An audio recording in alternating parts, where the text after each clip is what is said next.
Today, meron tayong i-cleaning raid. Makikilala natin yung isang SP natin dito sa Uptown na magki-cleaning.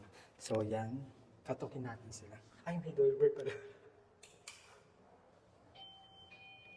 Hi, Mi! Good morning! Good morning. So, eto si Mami. Pakilala kami. Pasok mo na kayo. Pasok. Ay, thank you! Okay. Ayan, pakilala kami. Okay. Ako si Marisa, isa sa service provider ng Orbia. Andito ako ngayon kasi kaka-check out lang ng guest namin.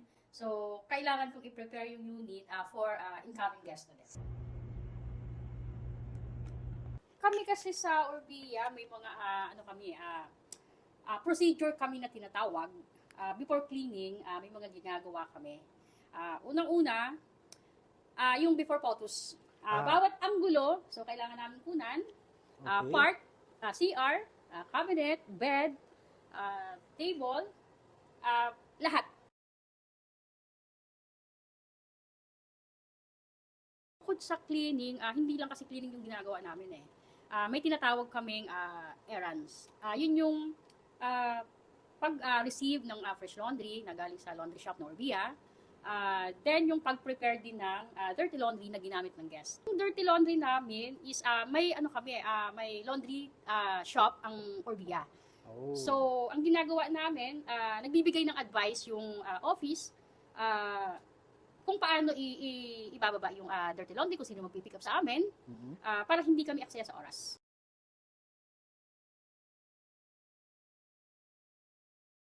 Kung mapapansin nyo dito, ayan, nakababa yung shower head. Okay? So, ayan, iyan yung minsan yung iniiwanan ng guest at yan yung dadatubo. Oh, okay. Tulad yan, minsan yung toilet bowl, hindi siya napa-flush. So, need yung i-check, no? yes. Tapos, ito naman yung cabinet. Kailangan din, pinipicture namin yung buo from the top hanggang mga drawers. Kasi minsan may mga guest na nakakaiwan ng mga gamit nila. Oh. Actually, yung ano namin is 2 hours lang talaga yung minimum hours namin para sa isang clinic. Pero, depende kasi sa status ng unit yun eh. Like dito, kung mapapansin nyo, hindi naman siya ganoon kakalat. Yan, napansin nga namin, no? Parang Yes. wala masyadong nagalaw dito sa unit. So, ibig sabihin, pag alam mo na kung paano ka kumilos, kung alam mo na kung paano ka magsisimula, so hindi pa siya abutin ng 2 hours. Ang rate namin is, ang per hour is 298 pesos. So, 2 hours. Wow! Yes. Pwede mo mag-apply dito? Kami na lang magki-cleaning. Pwede. Kahit ngayon, ikaw na mag-click, palit tayo. Ay. So, okay. So, bali, ano yun eh, 2 hours yun. So, parang pumapat na 598. Pero, kung ano siya, kung medyo hindi naman maganda yung guest, medyo yung tinatawag natin na dugyot. May mga ganun, hindi Yes, natin oo. So, kahit sabihin natin na isang araw, 2 araw lang sila nag-stay sa unit. Pero, kung makikita mo, dugyot yung unit. Kasi unang-una, nag-party-party sila. Mga pinaglutuan, tambak, mga plato, nasa lababo lahat. Ngayon ba, may mga plato ba tayo dyan? Ayan, kung titingnan nyo yung kitchen, mapapansin nyo is hindi sila nagluto. Kaya nasabi ko kanina na wala pang 2 oras, tapos na kasi halos wala ka na maliligpitin eh. Kasi hindi naman galaw yung kusina. May mga ano kami sa opisina, may mga staff kami na yun yung nag-a-assist sa amin.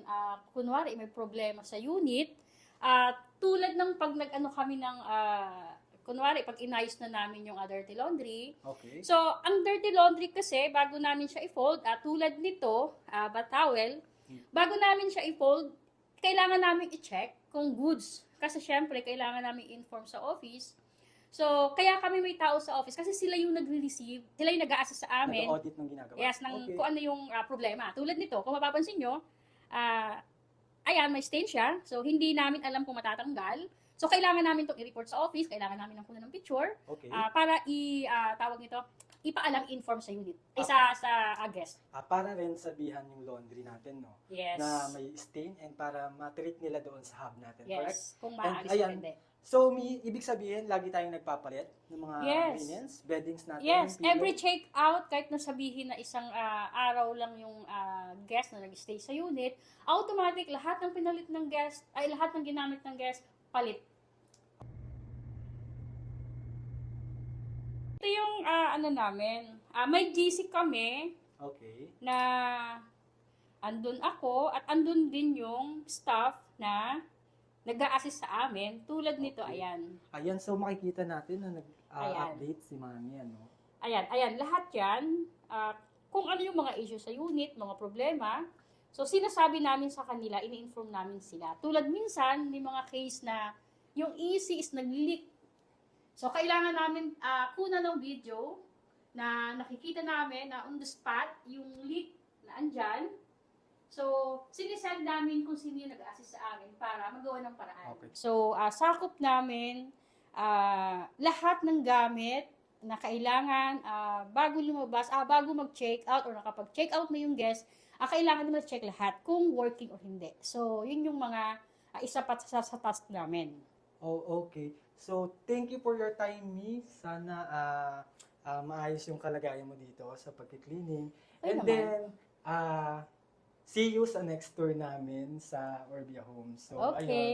So, say bye, Mi. Bye!